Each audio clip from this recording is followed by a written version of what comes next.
Thank you. Thanks. Not a bad day. Isn't it? Thanks very much. Paul Doherty is an insurance agent, and this gives him a busy professional life. But his hobby is astronomy. Now, astronomy is still just about the only science in which the amateur can do valuable work and where his collaboration is welcomed by the professional. Paul Doherty is one such amateur astronomer. He has his observatory at Stoke-on-Trent, and I went there to talk to him. When did you actually take up astronomy? 1957, actually. The year the sky at night started. It's only a long time ago. Yes, yeah. Why did you take it up? Well, it was because of a comet that I didn't see, funnily enough. Was that the Arundel? It was, 1957. Why didn't you see it? Well, I didn't know the sky well enough at that time, so this made me go ahead and buy a couple of books on the sky so that I could get to learn the constellations. And I progressed to a small telescope, a 3-inch refractor, in 1959. Well, now, of course, you've got very much further than that. You have this very fine 16.5-inch reflector right. in the box observatory. That's Paul, right. do show me how Yes, it opens. I will I'm do. intrigued. Well, it is nothing more than a box, of course, but it serves its purpose in that it protects the telescope from the weather. Well, it's pretty heavy, and it looks a bit dangerous as it swings back. Yes, you need to know what you're doing with I it. imagine you do.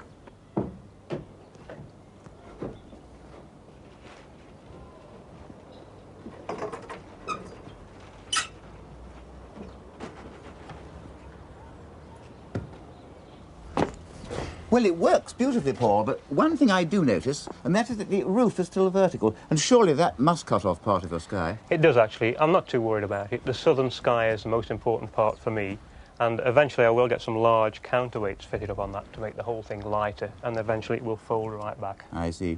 Well, you know, it looks the most professional telescope, and yet you tell me it's made out of odds and ends. I find that hard to believe. That's right. Everything you see on this telescope is obtained at a scrapyard. What about the tube? I see you've got the open tube. That's right. Well, this is bed framing, actually. It's tough steel, it's convenient, it's easy to handle, and cheap, about 5p a foot. Well, it certainly does the job. Paul, I notice also that you're using the fork-type mounting. Well, I prefer that myself. I'd much rather have that than the German type with the counterweight. But what made you select it? Well, two reasons. First of all, it seems a much more stable sort of mount, and the main reason is that it's much more compact than any other type. And as you can see, I'm restricted for space here, so yes, it was the obvious choice. Well, it's pretty massive anyway. It is, it is. What's it made out of? This is just ordinary steel girder.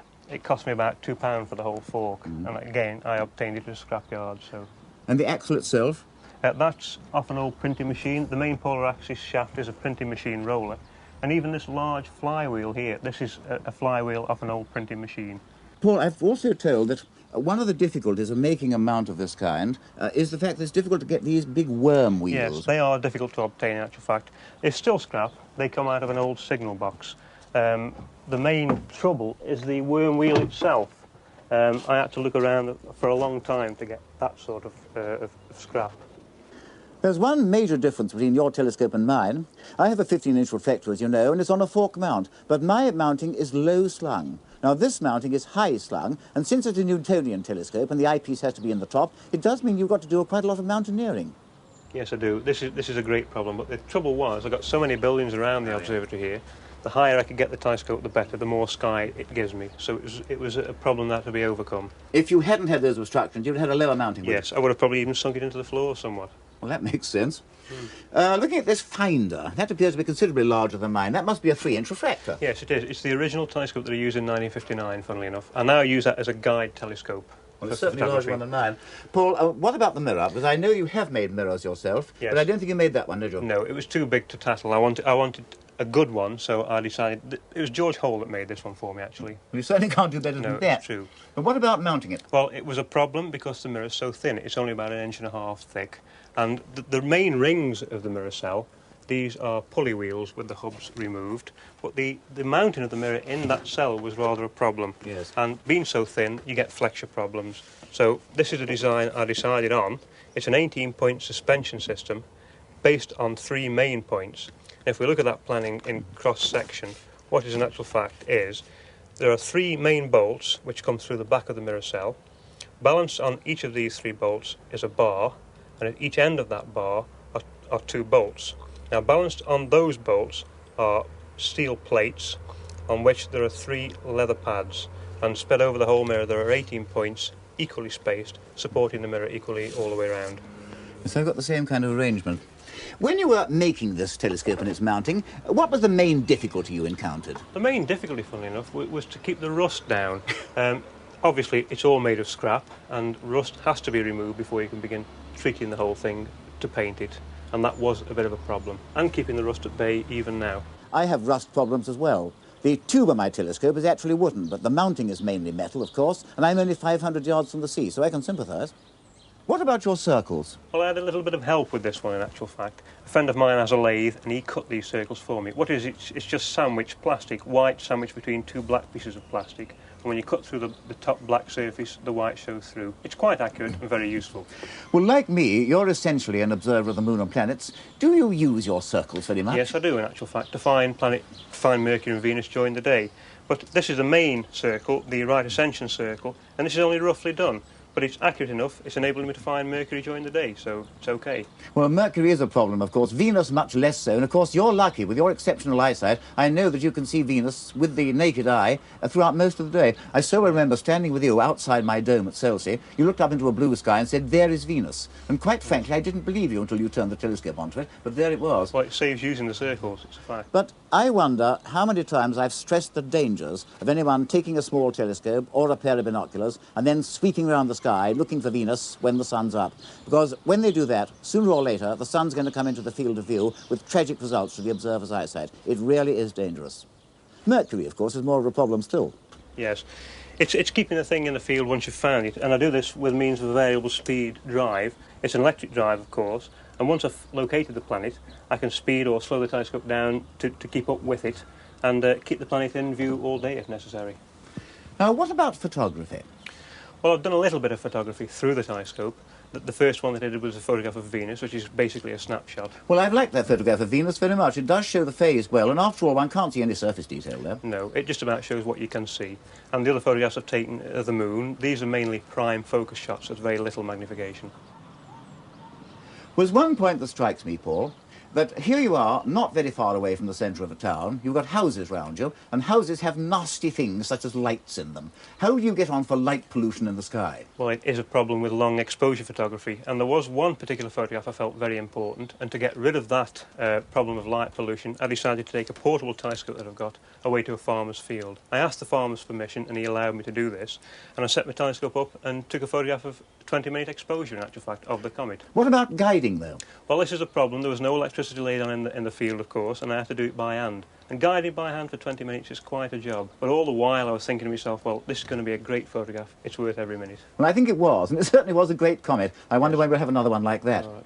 But when you're taking star photographs, well, obviously you can't do that every time. And I remember showing on the sky at night some time ago a photograph you took of Nova Cygni, 1975. Yes, well, that wasn't taken through the telescope, in actual fact. What I did for that one was to mount a camera on the telescope and let the camera do the work on its own, and use the telescope mainly as a guide. Look through the eyepiece, keep the object centre of field while the camera took the photograph. It's about 15 minutes exposure. Well, when you look at that photograph, showing the nova at its brightest, and it was quite a bright thing then, the stars appear as nice, sharp points, and that indicates that your drive must be pretty good. This is not too bad, actually. Now, what about clusters and nebulae? Well, I've done a little bit of photography on those. It's mainly the bright objects, and done in this way, incidentally. The most interesting, I think, is the Andromeda Galaxy. Andromeda Galaxy, Andromeda Spiral, Messier 31. You know, I've always been amused at the way Charles Messier, 200 years ago, catalogued star clusters and nebulae. Not because he was in any way interested in them, he wasn't, but because he was a comet hunter, and he kept on coming across faint smears of light that he thought were comets and which turned out to be clusters or nebulae. So he catalogued the nebulous objects as things to avoid. And nowadays, of course, everyone remembers Messier's catalogue, and nobody remembers his comets. Yes, I can appreciate his problem. I do a little bit of comet sweeping myself, actually, and they can be a bit of a nuisance. But there aren't very many of these things visible with the naked eye, and of course Messier 31, the Andromeda Spiral, is the only spiral you can see with the naked eye, and it's well on view now in the evening. I think the best way to locate it is by using the square of Pegasus. Well, Pegasus isn't particularly bright. Some people expect it to be smaller and brighter than it really is, but the square is very distinctive, and I don't think you can miss it. Andromeda leads off from it with a line of fairly bright stars. Over in the western sky, we can still see the Summer Triangle, Vega, Altair, and Deneb. Well, they're descending now, but Deneb at least is still quite high up, and again, you can't miss it. Over in the east, we have the brilliant star Capella, and we also have the Pleiades, the Seven Sisters, the loveliest of all the star clusters, which can't be mistaken. And, you know, when I see the Pleiades appearing in the east in the evening, I know that summer is over and winter is very much on the way. At the moment, all the bright planets are morning objects, which means, of course, that early next year they're going to be in the evening sky. And that will please you, Paul, because, after all, one of your main subjects is in drawing the planets. Yes, that's right. Well, I draw the planets too, as you know, but unlike you, I'm not a good artist. Therefore, what I do is to make my rough drawing at the telescope eyepiece, then turn on a dim light and make a better copy of it, and then go back and check my drawing at the telescope once more to make sure I haven't made any mistakes. But, of course, a better artist, such as yourself, can make the originals at the telescope, and I know that's what you do. Yes, it's a method I prefer, actually. The drawing that I make at the telescope would, in actual fact, be a near-finished drawing. All it would require is a little bit more work to bring it up, but I try to finish it as near as possible at the eyepiece. You know, Paul, taking this drawing that you made of the telescope and comparing it with the one in your actual notebook, that doesn't seem a lot of difference to me. No, well, there isn't a great deal of difference. Of course, you don't want to have to do too much to it once you've finished the drawing at the telescope. The only thing is to enhance the detail a little bit and smooth the overall appearance off by putting this limb darkening in, which is always there and which you don't need to do at the telescope. Well, there's plenty of detail shown. Well, yes, and it's always nice to get confirmation of that detail. This is a photograph by Horace Dall, as you know, and the detail shown on that bears a great resemblance to the detail on the drawing. It compares very favourably. The only difference being, of course, that the centre of the planet rotates rather more quickly than the edges of the planet, and you can see the difference in the drift on those central markings when you compare it with the markings as seen on the drawing. On the drawing, they're near the edge, whereas on Mr. Dall's photograph, they're more centrally placed. You know, Paul, the difference between your drawings of Jupiter and mine is that, in addition to having the detail accurately placed, your drawings look like Jupiter. And when I do a drawing of Jupiter, it looks like a drawing on a flat piece of paper. Yes, well, the only reason is I put this limb darkening in, and that makes it more of a globe, but apart from that, the accuracy is there in your drawing, which is all that matters. This drawing actually goes back to 1962, and Jupiter looks rather different then. Yes, there's a lot more detail in the centre of the planet, as you can see there, and also the detail in this, what we call the South Equatorial Belt, which wasn't in existence when you did that drawing. Because that's one very good reason for making these drawings of Jupiter. The detail's always changing. And of course, that's more than you can say for, well, for Venus, for example. Well, for Venus and Mercury, for that matter, there's not a great deal of detail to be seen. Yeah. All you can see is in the nature of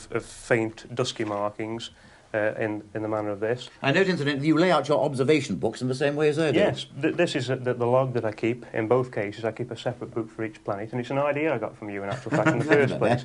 But the difference is, as far as Mercury is concerned, I decided to do Mercury in a sort of a colour, tint the drawings so that you could tell at a glance which is Venus and which is Mercury. The markings are so similar that if they were both in black and white, you wouldn't know which is which. So I sort of estimated the colour of Mercury and tried to get that colour as accurately as possible. Venus, of course, is white, so I left it white. I'm interested in seeing all the description of here, what you actually saw on Mercury. That's right, yes, and the scene conditions, the sort of things that can affect the observation, which are quite important. The time, the date, and the longitude of the meridian of the planet at the time. Is that the actual colour you see, Mercury? Yes, it is exactly the colour. Have you checked up your drawings of Mercury with the modern type charts? Yes, the director of the Venus and Mercury section did check these drawings up with the present maps, and he said that all the markings that I had drawn did tie in with those that were actually there. So, well, you've certainly got keener eyes than I have, because I find Mercury a very difficult object. Of course, much more on Mars. Oh yes, much more on Mars. Mars is a much more interesting planet altogether, and a much more colourful planet. There's some colour drawings here which I've done of Mars. These were made in 1973.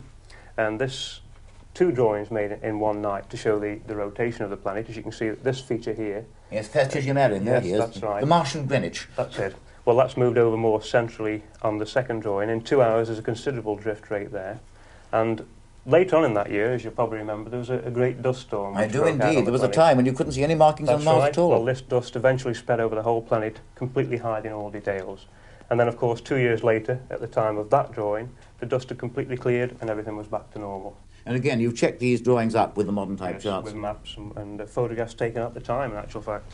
Well, I can make an effort at drawing Mars, of course, but the one that I find really difficult is Saturn. Looking at that magnificent painting of Saturn that you've got here, how long did it take you to make that drawing? Well, it takes considerably longer to do a colour observation. Well, in fact, they're not done at the telescope. It takes about 2 hours. The observation made at the telescope about 10 to 15 minutes, but the actual colour painting's around about 2 hours because there's a lot more work involved.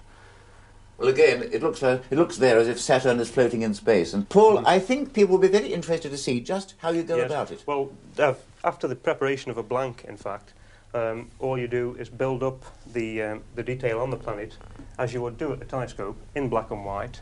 You get a basic outline, and then you build that outline up to make it look like a black and white drawing. And then as far as the colour is concerned, you just put a tint, a wash over the drawing, and finally paint the whole thing round with black, and there's your result. I'll just, if you like, demonstrate how the drawing is done. Yes, do.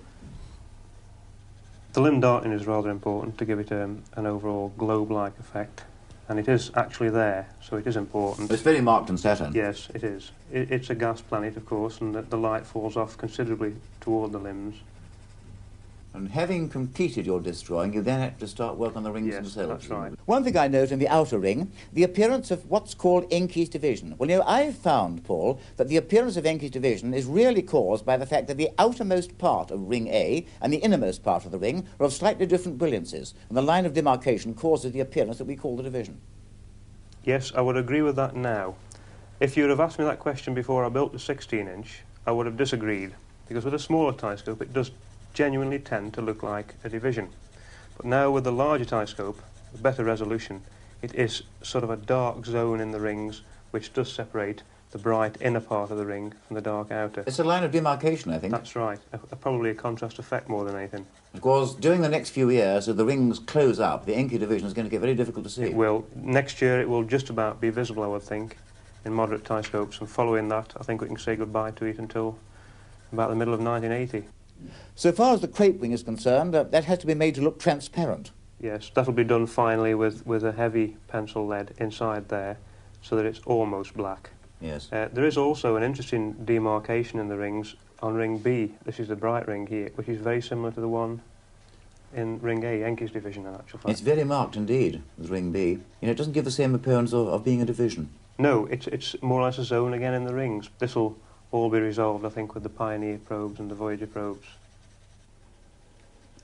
People sometimes think that the rings of Saturn are uniform all the way over, but they're not. There are very delicate shades there. That's right. There's a lot of sort of different shadings over the whole of the rings. In fact, on really clear nights, you can see a considerable amount of detail.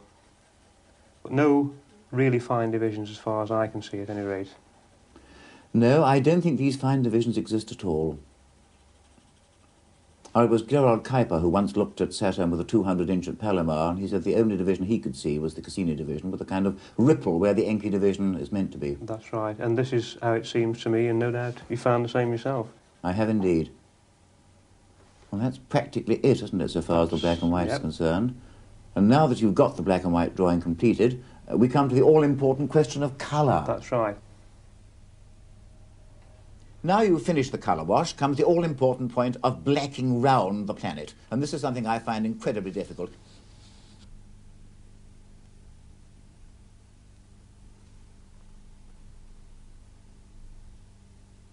Well, having completed that tricky operation, now for the shadows, I take it. That's it. Shadows next, and the inner parts of the ring system there.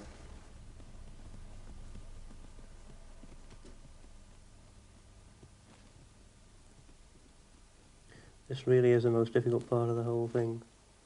Yes, I can appreciate that.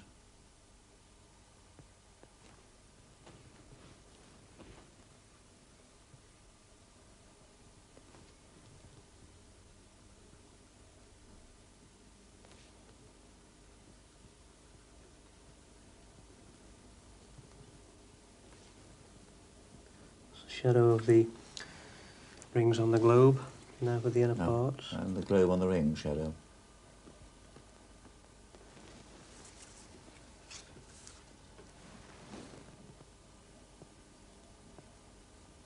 Because it's this area that you're doing now, which is said by some people to be occupied by another tenuous ring. But I've looked for that ring with pretty big telescopes, and I've never seen a trace of it, and I'm very sceptical about its existence. Well, this is how I feel. It doesn't seem as though there's anything in there at all to me. No.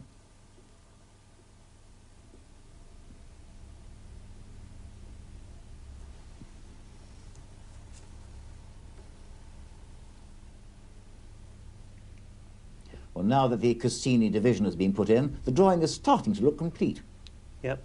It's just a bit more work. The whole thing's got to be blacked in completely, of course, and then there's a final bit more pencil work to sort of make the thing more presentable, and then it'll be finished. Saturn in all its glory, and as well as being a lovely drawing, it's also, of course, an authentic observation.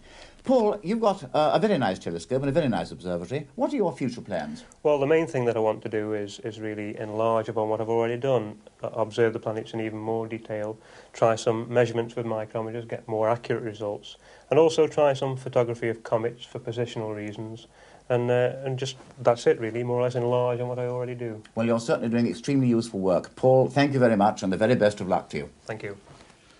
During the last 20 years, the sky at night has been to many professional observatories, and we've talked to many professional astronomers. But now that we've seen Paul Doherty, I think you'll realise what the amateur can do. And remember also that his equipment is home-built. And there's one point I would like to make here, that astronomy is, above all, a science in which cooperation is essential. And that means amateur with amateur, professional with professional, and even more important, I think, professional with amateur. And observatories such as Paul Doherty's have got a really important part to play in modern science, provided they are carefully and systematically used, and this observatory certainly will be. And we've enjoyed coming here.